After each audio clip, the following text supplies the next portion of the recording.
The Vatican finds itself at a significant juncture. Pope Francis's health, which has shown signs of decline for some time, has reached a stage where succession is no longer merely a possibility. Within the Vatican's confines, amid quiet corridors and private discussions, the process of selecting the next leader of the Catholic Church is underway. The stakes are high, extending beyond a simple appointment to encompass the future of an institution that impacts over 1 billion followers globally.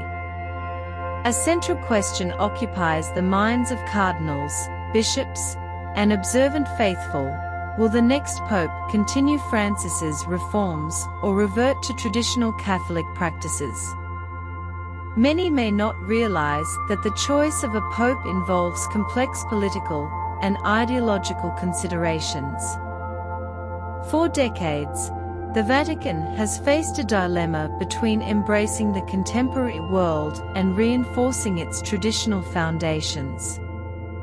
During Francis's tenure, notable reforms have been enacted, generating both support and opposition. The Church has addressed topics such as interreligious dialogue, inclusion of historically marginalized groups, and a revised approach to pastoral care regarding issues like homosexuality and the role of women within the Church.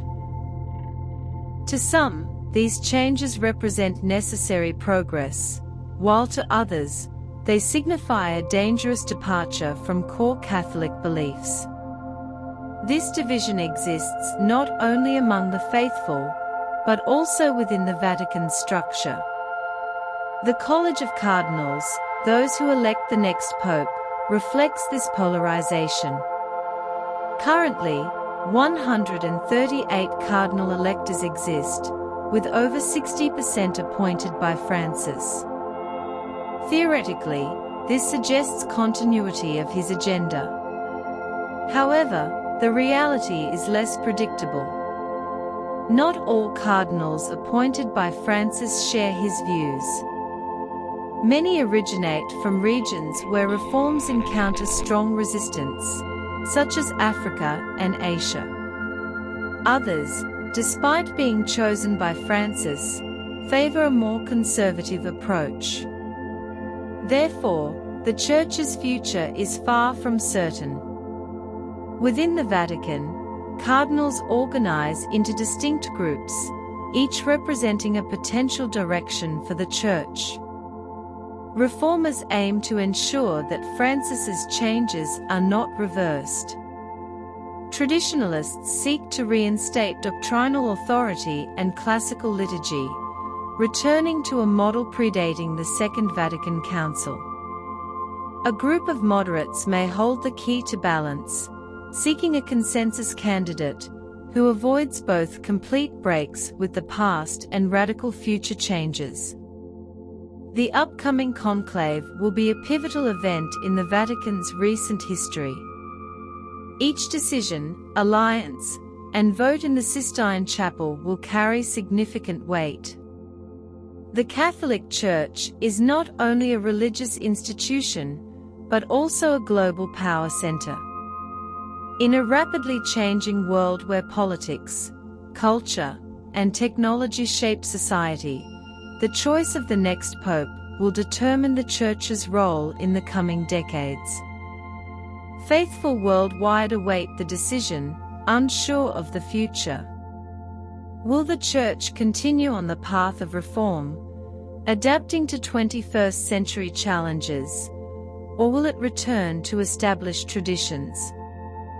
The next pope's name will be secondary to the larger question: what will be the Catholic Church's fate in the modern world? For centuries, the official Vatican narrative has held that the selection of the Pope is guided by divine inspiration during the conclave. This perspective, however, is more of a theological concept than a political reality. The conclave is not a mystical event where cardinals, moved by divine revelation, unanimously elect the Church's leader. Rather, It is a process of power dynamics, carefully constructed alliances, and quiet negotiations that often begin well before the current Pope's death or resignation. Within the Vatican, power is structured rigidly. Only 138 cardinals have voting rights in the conclave, a small number compared to the total of 252 members of the College of Cardinals. Of these 138, over 60% were appointed by Pope Francis, which should theoretically ensure a leaning toward the continuation of his reforms. However, Vatican politics are rarely predictable. Cardinals, despite being appointed by a specific pope, are not beholden to them and often have their own agendas that may contradict the expectations of their appointers. The notion that Francis has absolute control over his succession is inaccurate. The election of a new pope does not occur spontaneously or in isolation. Even before the conclave is called, a network of activity is already in place. Cardinals form alliances both within and outside the Vatican. External influences come into play, and each decision becomes a calculated move. It's common for potential candidates to be mentioned in private gatherings well before white smoke signals a papal election. During these discussions, each vote is crucial, and cardinals' interests intertwine with global political and church-related matters. Behind the scenes, three main groups work to ensure the next pope reflects their vision for the Church. The first, the continuationists, aim to maintain and expand Francis's reforms. They include cardinals who see synodality, interreligious dialogue, and greater pastoral openness as vital for the Church's relevance in the 21st century. The second, the traditionalists, believe the Church has strayed from orthodox teachings and seek to restore clear doctrine and a more formal liturgy, reclaiming what they consider lost values. The third, the moderates, occupy a middle ground and could be decisive in selecting the next pontiff. Beyond these internal groups, the Church's global influence plays a role. For decades, papal elections have extended beyond the Vatican's walls. World powers closely monitor the succession, recognizing the Catholic Church's leader as a figure of global significance. The Vatican's relationships with various nations have always been strategic, and it's plausible that political interests could influence the outcome. External pressure is not new. For example, John Paul II's election strengthened resistance to communism in Eastern Europe. Benedict XVI's resignation, still subject to speculation, raises questions about external influences, particularly from governments seeking a pope more aligned with their agendas. In today's increasingly polarized world, external involvement in Francis's succession cannot be dismissed. The conclave will be a site of intense competition. While divine guidance is acknowledged, cardinals make the final decisions. Votes are not cast without purpose. Each cardinal enters the conclave aware of the stakes, the alliances to cultivate, and the strategies to employ. The next pope's election will result from internal maneuvering, not a divine miracle, shaping the Church's future. The conclave is more than a religious event. For the electors, it's a contest where every vote and alliance matters. This power dynamic is not uniform. Three distinct groups within the Vatican have different visions for Francis's succession. They compete not only for leadership, but also to define the future of Catholicism. The reformists, or continuationists, believe Francis's approach should continue, emphasizing reforms like church decentralization, increased synodality, and a more flexible pastoral approach. They envision a welcoming church, not one that rigidly imposes dogma. Many of these cardinals come from regions where Catholicism is growing and where progressive ideas are more accepted, such as Latin America, Africa, and Asia. However, this group faces internal divisions regarding a specific candidate, and resistance from conservative clergy due to recent controversial decisions by Francis. The traditionalists represent the Church's more conservative wing. They believe Francis's reforms have weakened doctrine and confused the faithful. The Fiducia Supplicans document, allowing blessings for same-sex couples, was a turning point for them, seen as a direct attack on core doctrine. They also view a more flexible approach to female diaconate and church decentralization as threats to Catholic identity. They seek a return to traditional liturgy, unquestioned hierarchy, and strict doctrine. This group has strong support among conservative faithful and bishops, particularly from Africa.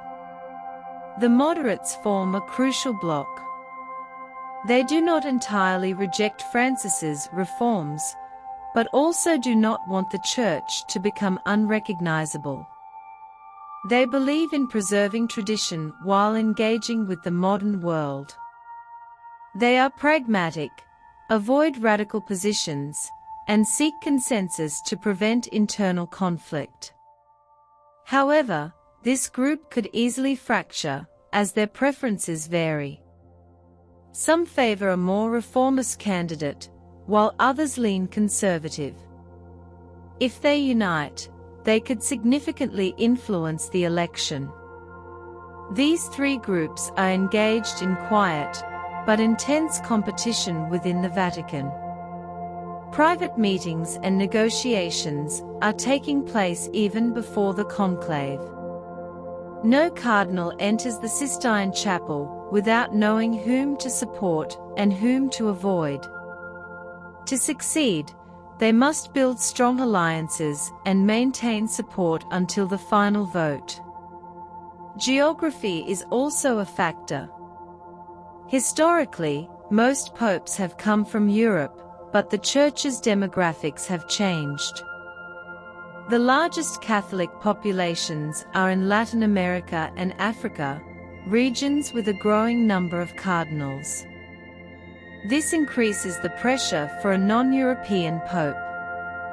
Traditionalists tend to favor a European candidate, who would maintain the Church's existing structure and reinforce the Roman Curia's influence, while reformists are more open to an African or Asian pope who could bring a renewed vision to Catholicism. The Catholic Church is at a moment of uncertainty. The next conclave will be a decision about the institution's future. Francis's successor will have the power to solidify or reverse recent changes. A reformist victory would mean continued progress towards a more inclusive and flexible church. A traditionalist victory would lead to an effort to restore doctrine and reverse new developments. A moderate outcome would be more balanced but unpredictable. The contest is open, and any decision will face resistance. Each cardinal entering the Sistine Chapel carries the responsibility of defining the future of Catholicism. The stakes are high, impacting one of history's most influential institutions. If reformers unite and secure a majority of votes, the Catholic Church will have a pope committed to continuing Francis's reforms. However, this will be challenging. While the reformist group has a large presence in the College of Cardinals, it is not unified. Disagreements exist about the extent of changes, priorities, and who can lead the transition without causing an internal division. Among potential successors, 3 names stand out: Pietro Parolin, Luis Antonio Tagle, and Matteo Zuppi. Pietro Parolin, the current Vatican Secretary of State, is a leading figure among the reformists. He is a skilled diplomat involved in delicate negotiations, including the controversial agreement with China. His candidacy represents stability and continuity. Parolin is not radical and favors gradual change. His pragmatic and discreet style makes him a potential transitional leader who can maintain Francis's reforms without direct conflict with conservatives. However, his close ties to power and controversial political negotiations could be a weakness. Some cardinals see him as an efficient administrator, but not a strong spiritual leader. Luis Antonio Tagle, a Filipino cardinal, is another prominent reformist. He is charismatic and popular, particularly in Asia and Latin America. During Francis's pontificate, he gained influence as leader of the Congregation for the Evangelization of Peoples. Tagle represents a church focused on the marginalized, committed to the poor, and promoting inclusion. His election would symbolize that Catholicism is a global faith with deep roots outside Europe. However, he faces resistance within the Roman Curia. Many view him as too young and inexperienced to lead the Vatican. His strong association with Francis could also alienate cardinals seeking a more independent leader. Matteo Zuppi, an Italian cardinal and president of the Italian Episcopal Conference, is known for his pastoral approach and work in peace initiatives and interreligious dialogue. He has mediated international conflicts, notably the war in Ukraine. His focus on dialogue and social justice makes him appealing to those seeking a unifying pope.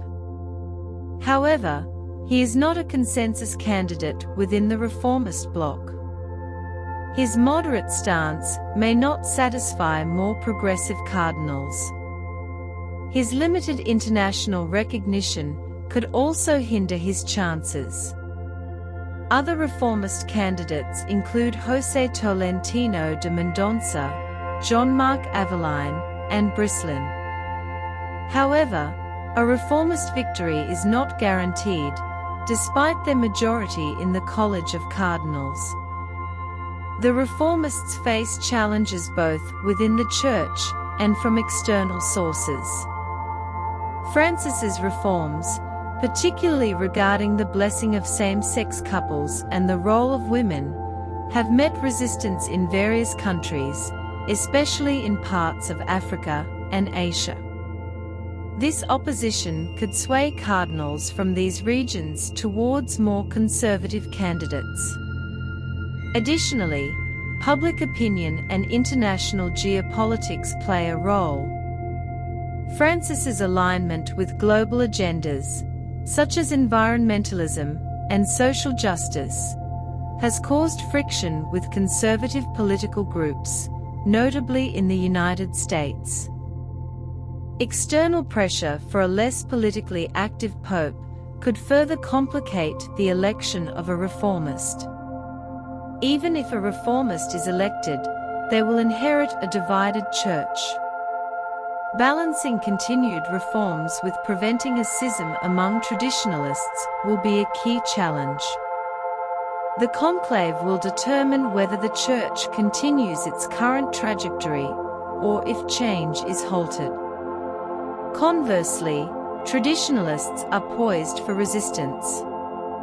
If they can unify their votes, they could significantly hinder, or even reverse the reforms. They view recent changes as detrimental to the Church's identity and conducive to what they see as dangerous doctrines. They aim to restore Church authority and reverse certain decisions made by Francis. Traditionalists believe the Church has become too lenient, succumbing to cultural and political pressures. They criticize Francis's pastoral of mercy, which sought to include those in situations considered irregular by Catholic doctrine, such as divorced and remarried couples and LGBTQ+ individuals. They prioritize electing a pope who will reinstate a stricter stance, emphasizing doctrine, traditional liturgy, and adherence to established norms. Liturgy is a central point for traditionalists. They favor a return to the Tridentine Rite, Latin Mass with classical rites, which Benedict XVI encouraged. Francis's approach has caused discontent among conservatives, who now seek a pope to allow a return to a more formal liturgy less influenced by the Second Vatican Council. Cardinal Robert Serra from Guinea is a prominent traditionalist candidate. He advocates for traditional liturgy and believes the Church must resist modern pressures, arguing that the faith is being diluted by concessions. While popular among conservatives, he faces opposition within the College of Cardinals due to his open criticism of Francis. Cardinal Willem Eyck, Archbishop of Utrecht, is another key traditionalist. He is known for his firm stance against any changes to Church moral doctrine. He publicly opposed the German synodal path, which proposed changes like women's ordination and acceptance of same-sex relationships. He believes any deviation from doctrine is a betrayal of the faith. His candidacy may appeal to European cardinals who seek to strengthen the Roman Curia and enforce clerical discipline. In addition to them, there is a name that, although not directly linked to the traditionalist wing, could serve as an option to counter the reformists. Cardinal Peter Erd of Hungary is a respected figure with a more traditional view of the Church, though he avoids polarizing rhetoric.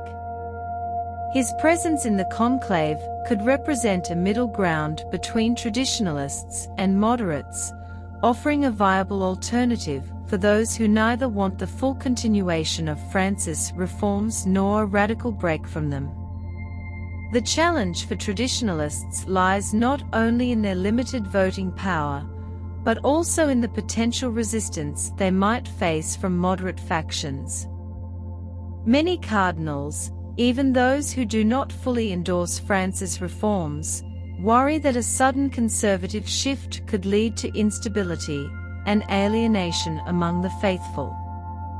The Church is currently navigating a delicate period, and a return to a more rigid model could further distance Catholics, who already feel disconnected from the institution. Another obstacle for traditionalists is their regional concentration. Many traditionalist cardinals come from Europe, while regions in the global south, where Catholicism is growing, tend to lean more reformist or moderate. For traditionalists to have a realistic chance, they would need to build alliances with cardinals from Africa and Latin America, which would not be an easy task. However, the election of a traditionalist candidate is not out of the question. If reformists are divided among multiple candidates, the traditionalist group could gain momentum and, with moderate support, elect a figure who represents at least a partial rollback of recent reforms. This could involve reversing certain controversial decisions, such as allowing blessings for same-sex couples, or decentralizing papal authority in favor of local episcopal conferences. If a traditionalist were to win, the impact would be significant. The Church would likely return to a more hierarchical and authoritarian model, with tighter control over bishops and a resurgence of doctrinal rigidity. Such a shift might appeal to conservative factions and draw back some traditionalist faithful who have drifted away in recent years. However, it could also provoke internal division. Many of the changes introduced by Francis have already taken root in various parts of the world, and a traditionalist pope would likely face resistance. The ongoing tension within the Church reflects a broader struggle over its future direction. The moderates, who occupy a middle ground between reformists and traditionalists, could play a decisive role in the next conclave. Unlike reformists, who seek to expand and solidify the changes initiated by Francis, or traditionalists, who aim to restore doctrinal rigidity, moderates advocate for a balanced approach. They do not reject reforms outright, but are cautious about straying too far from the Church's roots. This moderation, however, can be a double-edged sword. Depending on the political dynamics within the Vatican, moderates could either serve as a stabilizing force or inadvertently deepen existing divisions. This group includes cardinals who view the Church as an institution that must honor its traditions while remaining relevant in the modern world. They accept some of Francis' changes, but seek to impose limits to prevent Catholicism from losing its identity. Many of these cardinals have strong legal and theological backgrounds and hold leadership roles in their respective episcopal conferences. They are pragmatic and seek a candidate who can unite the Church rather than deepen the divide between reformists and traditionalists. One prominent moderate figure is Cardinal Peter Erd of Hungary. Once considered a frontrunner in the 2013 conclave, he lost ground to Francis. Erd is an expert in canon law with a balanced perspective that bridges tradition and renewal. While he does not fully align with traditionalists, he is also hesitant to embrace all of Francis' reforms. His candidacy could serve as a compromise between the two extremes, making him a viable option for those seeking to avoid a direct clash between reformists and conservatives. However, his lack of support outside Europe and his more technical, institutional profile may not resonate with cardinals from Latin America and Africa, who often prioritize pastoral charisma. Another notable figure is Cardinal Pierbattista Pizzaballa, the Latin Patriarch of Jerusalem. His experience in the Holy Land has given him a reputation for diplomacy, particularly in interreligious dialogue. Pizzaballa represents a church that values tradition while recognizing the need to adapt to the complexities of one of the world's most challenging regions.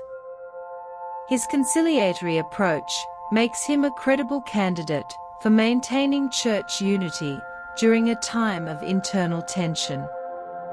However, his limited influence within the College of Cardinals and his relatively low profile could make him a risky choice. Cardinal Fridolin Ambongo of the Democratic Republic of Congo is another name that could gain traction. His background and perspective could appeal to cardinals from the global south, offering a fresh voice in the conclave. Ultimately, the moderates' ability to navigate the delicate balance between tradition and reform will be crucial in determining the Church's future direction. Initially close to Francis, Cardinal Angelo Scola has begun to distance himself from some of the more controversial reforms, particularly regarding blessings for same-sex couples. He has strong support among African cardinals, a group gaining influence within the Church. If the African cardinals unite, Scola could become a consensus candidate for those seeking a less politicized, more spiritually focused church. Other potential moderate candidates include Cardinal Malcolm Ranjit of Sri Lanka, who defends traditional Catholic identity without the radicalism of staunch traditionalists, and Cardinal Carlos Aguirre Retz of Mexico, who holds significant influence in Latin America, and could be a choice if the conclave seeks a pope who understands the challenges of Catholicism in a region facing competition from evangelical churches. Moderates have a strategic advantage, as they are not tied to either extreme. They can negotiate alliances with both reformists and traditionalists. If reformists fail to unite behind a single candidate, moderates could support a more conservative choice. Similarly, if traditionalists lack the strength to elect a pope, moderates could back a moderate reformist. This alliance building will be crucial in determining the conclave's outcome. The biggest challenge for the moderates is their internal diversity. While reformists and traditionalists have defined objectives, moderates represent a wide range of views. Some are more open to change, while others favor stricter limits. This diversity could lead to fragmentation, weakening their influence and allowing one of the extremes to dominate. Public opinion also influences the moderates. Recent Vatican scandals, including financial issues and abuse allegations, have led many within the Church to believe the next pope must restore the institution's credibility. A moderate with administrative experience might be seen as a safer choice than a radical reformist or extreme traditionalist. If the moderates unite behind a single candidate, they could determine the Church's future. The question is whether they will lean towards reform or conservatism. The conclave will be a strategic game, with the moderates holding the decisive piece. The Catholic Church's future depends not only on reformists and traditionalists, but also on the moderates' ability to tip the scales. The papal election's outcome is uncertain, but external influence could significantly alter the conclave's dynamics. While papal elections should be purely religious, historical precedents show that external interests, from empires to modern governments and pressure groups, have often played a role. The next conclave will likely be no different. The Vatican is a global power, and the election of its leader inevitably attracts the interest of political, economic, and ideological forces. External influence can manifest in various ways. The Vatican maintains diplomatic relations with over 180 countries and plays a crucial role in social, humanitarian, and geopolitical issues. Governments and international organizations have a vested interest in the next pope's profile. Depending on the elected pope, the Church may continue aligning with certain global agendas, or adopt a more conservative stance, breaking with some progressive initiatives. Francis's pontificate has addressed issues like environmental protection, migration, and social inequality, generating both support and resistance. The UN and other international organizations saw Francis as an ally for the 2030 agenda, while conservative groups, particularly in the US, criticized this approach, claiming the Church was deviating from its spiritual mission. The US government, for example, has always had a strategic interest in its relationship with the Vatican. During the Cold War, Pope John Paul II was a key ally of the West in opposing communism in Eastern Europe. His support for resistance movements in Poland helped weaken the Soviet regime, making the Vatican a key player in global politics. In today's polarized world, the next pope's position could influence not only the Church, but also international relations. A reformist pope might continue dialogue with global institutions and progressive governments, while a traditionalist pope might represent a departure from these agendas and a return to a more insular church focused on doctrine. This potential influence attracts external groups who may attempt to sway the cardinal's decision. The resignation of Benedict XVI, for example, remains a subject of speculation regarding external influences. Some suggest that internal and external pressures, including political influence and financial scandals within the Vatican, may have contributed to his resignation. His departure set the stage for the election of Francis, who introduced a new vision for the Church, aligning it more closely with contemporary social challenges. The question now is what might happen if a conservative pope is elected. Will progressive sectors of the Church and its external allies accept such a shift without resistance, or will there be efforts to counter a move toward traditionalism? Another factor that could influence the papal election is the political climate in the United States. Former President Donald Trump had a strained relationship with Francis, particularly on issues like immigration and climate change.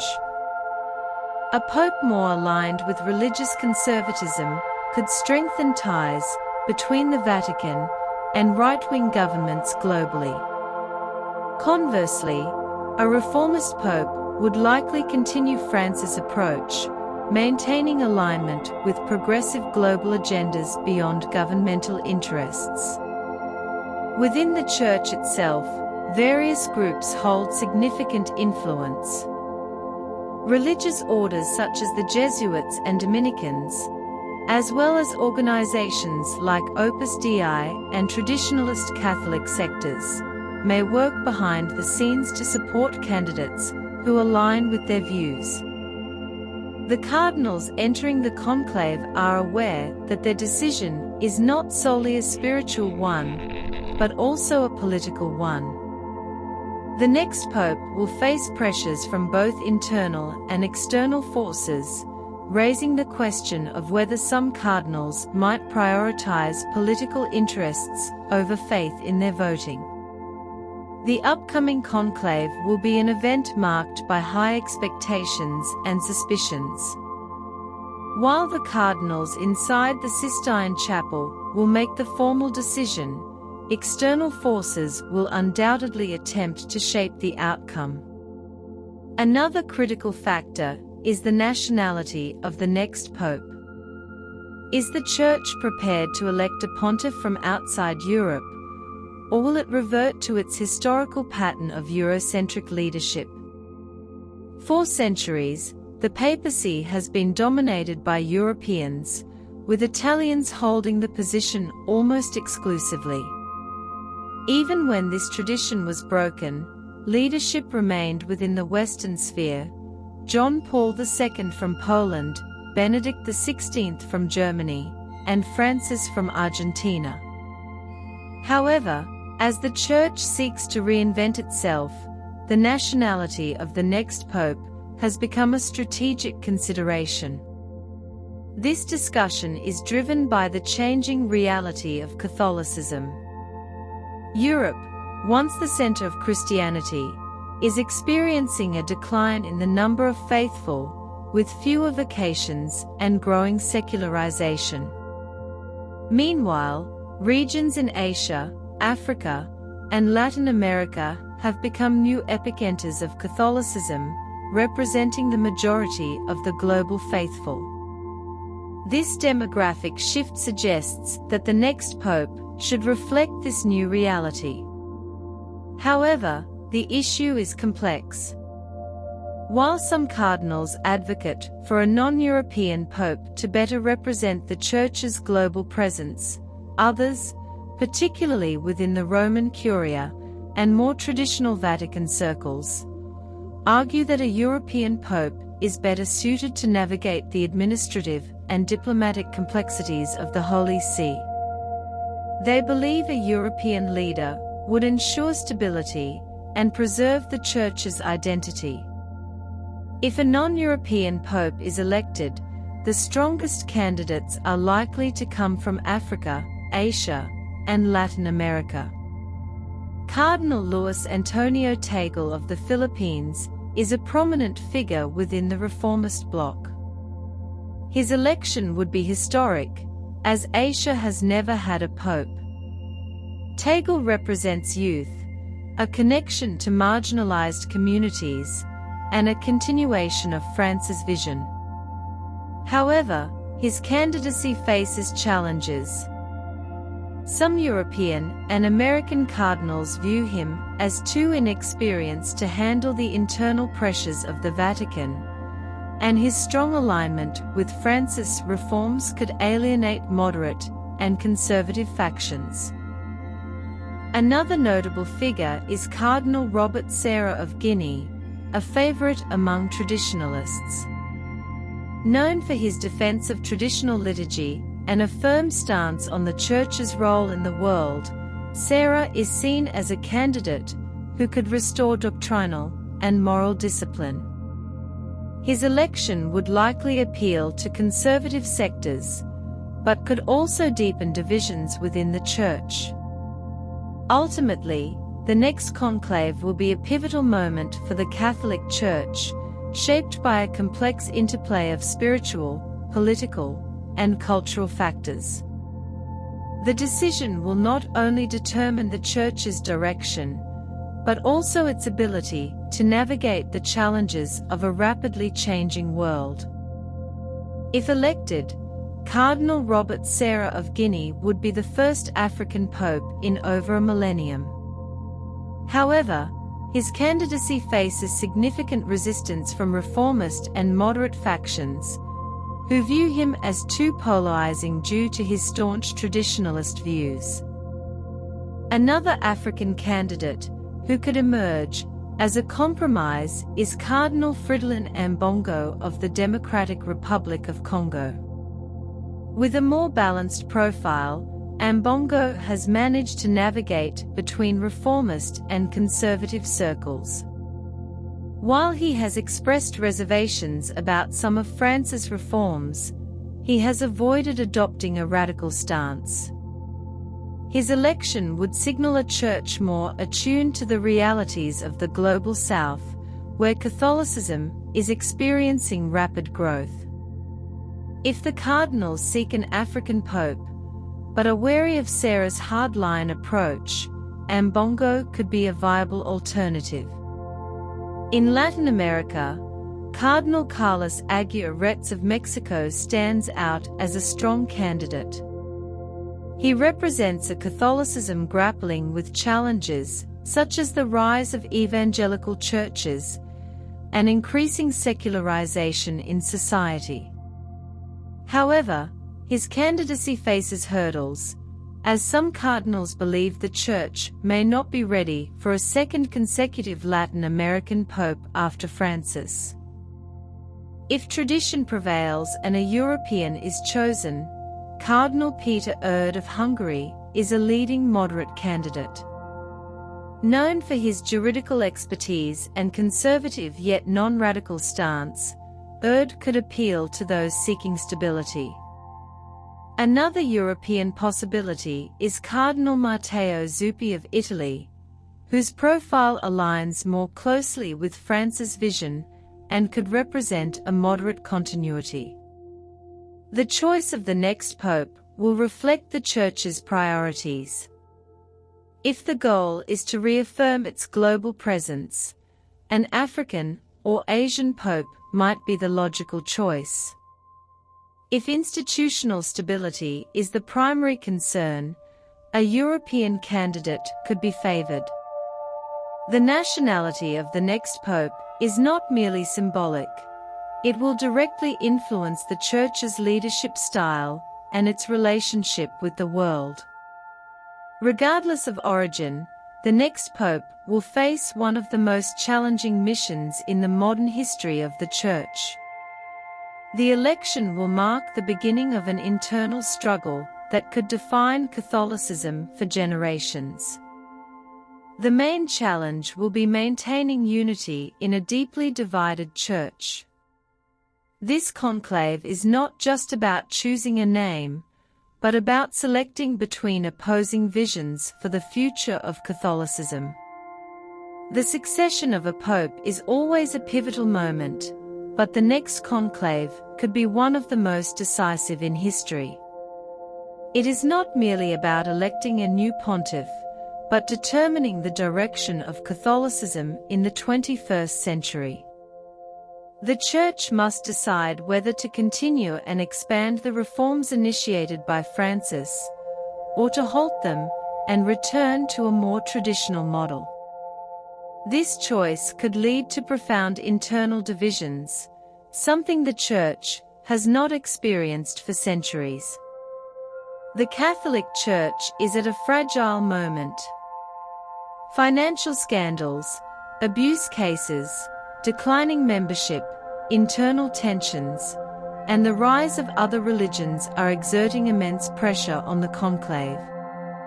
Unlike previous elections, which were seen as routine transitions, there is now a sense of urgency. The institution can no longer ignore its challenges. The next pope will have to make difficult decisions, and any path chosen will have irreversible consequences. If a reformist pope is elected, they will face strong resistance within the Church hierarchy. While a majority of the cardinal electors were appointed by Francis, this does not mean they all share his vision. Some of his reforms have sparked discontent, particularly among African cardinals and traditionalist factions in Europe. A reformist pope attempting to deepen these changes without building alliances could encounter internal blockages and even risk a schism. Conversely, if a traditionalist pope is elected, they will have to contend with a base of faithful accustomed to a more progressive Catholicism. Decisions to roll back reforms could provoke backlash from progressive sectors, including bishops and theologians who supported Francis. In countries like Germany and Belgium, some groups are already resisting directives from the Roman Curia, potentially leading to a crisis of authority. Moderates, who might offer a conciliatory path, face their own challenges. This group is fragmented, with some leaning toward tradition and others open to certain reforms.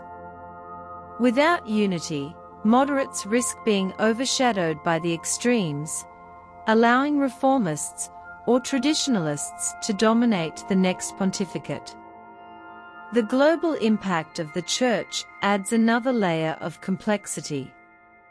The Vatican is not just a religious institution, it wields significant influence in political, social, and diplomatic spheres. A progressive pope could align the Church more closely with global agendas, while a conservative pope might create tensions with governments and international organizations. The next pope will also need to navigate a polarized international landscape, where the Church's role as a moral and diplomatic actor is more critical than ever. Ultimately, the next conclave will be a defining moment for the Catholic Church. The decision made will shape its identity, unity, and relevance in a rapidly changing world. The stakes are high, and the consequences of this choice will resonate for decades to come. The next conclave represents a pivotal moment for the Catholic Church, one that will shape its identity and direction in the 21st century.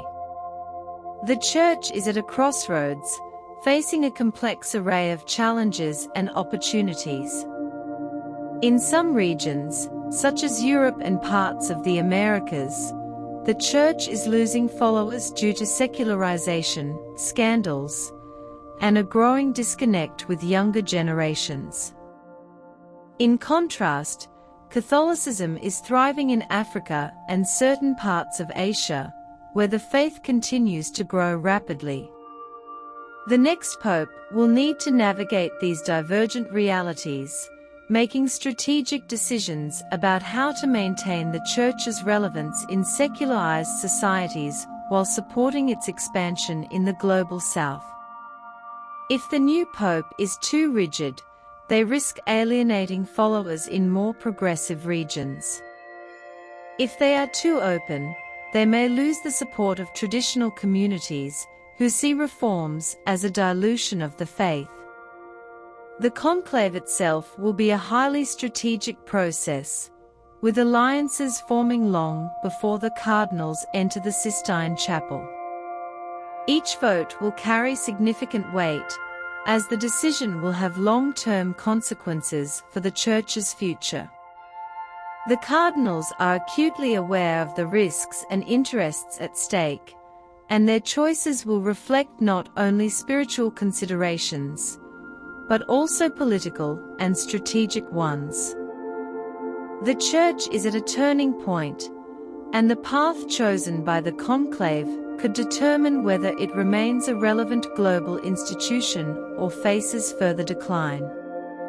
If the reformers prevail, the Church will likely continue on its trajectory of change, expanding inclusivity for marginalized groups and deepening its engagement with social issues.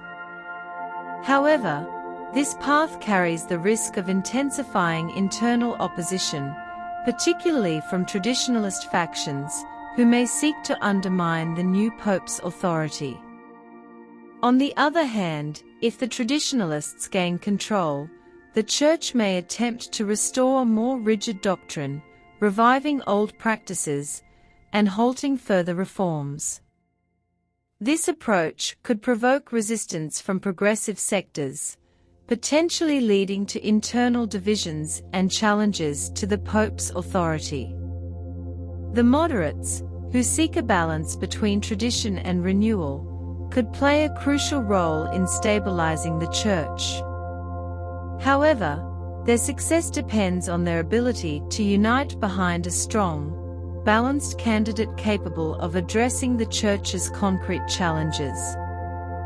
If the moderates fail to organize effectively, they risk being overshadowed by the extremes, leaving the Church even more fragmented.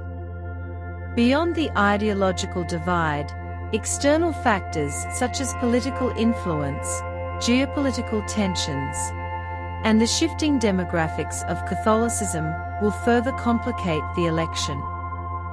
The cardinal's decision will not only be a spiritual one, but also a strategic one, reflecting the Church's position on global issues and its relationship with the modern world. The nationality of the next pope is another critical factor. Will the Church elect its first African or Asian pope, reflecting the growing importance of the global South, or will it return to its European roots, maintaining the historical dominance of Western leadership? The stakes of this conclave extend far beyond the election of a new pope. What is at stake is the very identity of the Catholic Church.